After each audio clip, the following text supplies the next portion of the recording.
नमस्कार. चला, आज एका खूपच रंजक विषयावर बोलूया. हा विषय आहे भारताच्या एका अशा शोधाबद्दल जो तब्बल 170 वर्षांपासून सुरू आहे. हो, हा शोध आहे एका कुशल भारताचा, जिथे प्रत्येक हाताला काम असेल आणि त्या कामासाठी लागणारं कौशल्यही असेल. एक प्रश्न नेहमीच विचारला जातो. आपल्याकडे जगातली सगळ्यात मोठी तरुण लोकसंख्या आहे, प्रचंड ऊर्जा आहे, मोठी क्षमता आहे, पण तरीही कुठेतरी काहीतरी कमी आहे. ही लोकसंख्या आणि त्यांची क्षमता यांना जोडणारा पूल नेमका कुठे कमी पडतोय याच दरीबद्दल म्हणजेच स्किल गॅपबद्दल आपण आज बोलणार आहोत. आणि या समस्येचं एकच थेट उत्तर आहे व्यावसायिक शिक्षण.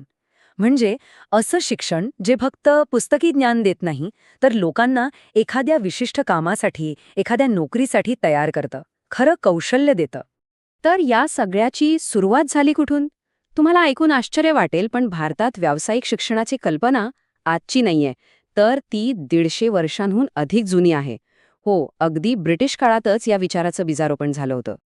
सगळ्यात आधी 1854 मध्ये वुड्स डिस्पॅच आला, ज्याने पहिल्यांदाच सांगितलं की अरे, आपल्याला व्यावसायिक शिक्षणाची गरज आहे. त्यानंतर 1936च्या वुड ॲबॉट रिपोर्टने पॉलिटेक्निक्ससारख्या संस्थांची पायाभरणी केली.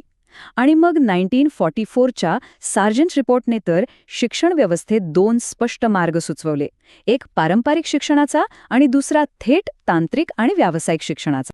बरं, ह्या झाल्या कल्पना. पण या कल्पना प्रत्यक्षात कधी उतरल्या?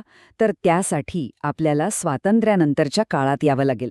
इथेच खऱ्या अर्थाने ह्या कल्पनांना मूर्त स्वरूप मिळालं आणि आज आपण ज्या संस्था पाहतो त्यांची पायाभरणी झाली. स्वातंत्र्यानंतर या कामाला खूपच वेग आला. राधाकृष्णन आयोगाने अभ्यासक्रमांमध्ये व्यावसायिक शिक्षणाचा समावेश करायला सांगितला. मग 1950 मध्ये कामगारांना प्रशिक्षण देण्यासाठी क्राफ्ट्समॅन ट्रेनिंग स्कीम म्हणजेच CTS सुरू झाली. त्यानंतर त्यांना शिकवण्यासाठी चांगले प्रशिक्षक तयार व्हावेत म्हणून NSTIs सुरू झाल्या. आणि मग आला कोठारी आयोग, ज्याने संपूर्ण शिक्षण व्यवस्थेत मोठ्या बदलांची गरज बोलून दाखवली. इथे गोष्ट समजून घेणं खूप महत्वाचं आहे. सरकार एकाच वेळी 2 पातळ्यांवर काम करत होतं. एकीकडे होती CTS, जी थेट कामगारांना कुशल बनवत होती, आणि दुसरीकडे होती CITS, जी या कामगारांना शिकवणारे कुशल शिक्षक म्हणजे इन्स्ट्रक्टर्स तयार करत होती. म्हणजे फक्त विद्यार्थीच नाही, तर गुरुही तयार करण्यावर भर दिला गेला होता. त्या काळातलं ध्येय किती मोठं होतं हे या एका वाक्यावरून लक्षात येतं. कोठारी आयोगानं काय सुचवलं होतं की पुढच्या फक्त 20 वर्षात उच्च माध्यमिक स्तरावरचे तब्बल 50% म्हणजे निम्मे विद्यार्थी हे व्यावसायिक शिक्षणाकडे वळले पाहिजेत. यावरून स्किल गॅपची समस्या किती आधीच ओळखली गेली होती हे कळतं. चला, आता थोडं वर्तमानात येऊया. काळ बदलला, गरजा बदलल्या आणि या अभियानाचं स्वरूपही पूर्णपणे बदललं. आता हे काम छोट्या छोट्या योजनांपुरतं मर्यादित न राहता एका राष्ट्रीय मिशनच्या स्वरूपात सुरू झालं. याची प्रगती खूपच सुनियोजित होती. आधी 1986च्या राष्ट्रीय शैक्षणिक धोरणाने एक लक्ष ठेवलं. मग 2008 मध्ये खाजगी कंपन्यांना सोबत घेण्यासाठी NSDCची स्थापना झाली. पुढे जाऊन 2014 मध्ये तर खास याच कामासाठी एक स्वतंत्र मंत्रालय तयार झालं.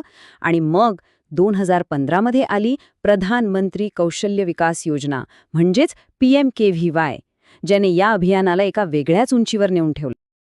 आणि या अभियानाचा आवाका किती प्रचंड होता हे फक्त या एका आकड्यावरूनच लक्षात येईल. 2016 ते 2020 या काळात PMKVYच्या दुसऱ्या टप्प्यात तब्बल 1 कोटी तरुणांना प्रशिक्षित करण्याचं लक्ष ठेवण्यात आलं होतं. हो, 1 कोटी. पण मग आणखी एक मोठा आणि महत्त्वाचा बदल झाला. सुरुवातीला सरकार पुरवठा आधारित मॉडेलवर काम करत होतं. म्हणजे जे कोर्सेस उपलब्ध आहेत ते शिकवले जात होते. पण PMKVY 3.0 मध्ये हा दृष्टिकोन बदलून मागणी आधारित करण्यात आला.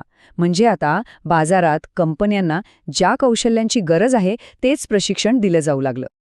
आणि हा बदल गरजेचा का होता हे महाराष्ट्रातल्या एका आकडेवारीवरून लगेच कळतं. ITI मध्ये जागा होत्या 1.5 लाख, पण त्यासाठी अर्ज आले तब्बल 2.6 लाखांपेक्षा जास्त. यावरून स्पष्ट दिसते की आजच्या तरुणांना कौशल्य आधारित शिक्षणाची किती गरज वाटतेय. तर मग या 170 वर्षांच्या प्रवासातून आपण शिकलो काय? आणि या सगळ्याचा भविष्यासाठी काय अर्थ आहे? विशेषतः आजच्या या युगात जिथे तंत्रज्ञान प्रत्येक क्षणी बदलत आहे. भविष्याची दिशा तर आता अगदी स्पष्ट दिसतेय. नवीन शैक्षणिक धोरणानुसार आता 6व्या इयत्तेपासूनच मुलांना व्यावसायिक शिक्षणाची ओळख करून दिली जाईल. PMKVY 4.0 मध्ये AI, मशीन लर्निंग आणि रोबोटिक्ससारख्या भविष्यातील कौशल्यांवर भर दिला जातोय. आणि या सगळ्याला स्किल इंडिया प्रोग्रामच्या एका मोठ्या छत्राखाली एकत्र आणलं गेलंय. शेवटी या 170 वर्षांच्या प्रवासाचं सार काय? तर उद्देश एकच आहे. आपल्याला अशी पिढी घडवायची आहे जी फक्त पदवीधर नसेल, तर कुशल असेल, रोजगारक्षम असेल आणि येणाऱ्या भविष्यातील कोणत्याही आव्हानासाठी तयार असेल. पण जाता जाता एक प्रश्न नक्कीच मनात येतो. ज्या जगात रोज नवीन तंत्रज्ञान येतंय, तिथे आपण आपल्या तरुणांना अशा नोकऱ्यांसाठी कसं तयार करणार, ज्या आज अस्तित्वातच नाहीत? भारताच्या या कौशल्य प्रवासाचा हाच पुढचा आणि कदाचित सगळ्यात आव्हानात्मक टप्पा असणार आहे. ह्यावर विचार करायला हवा.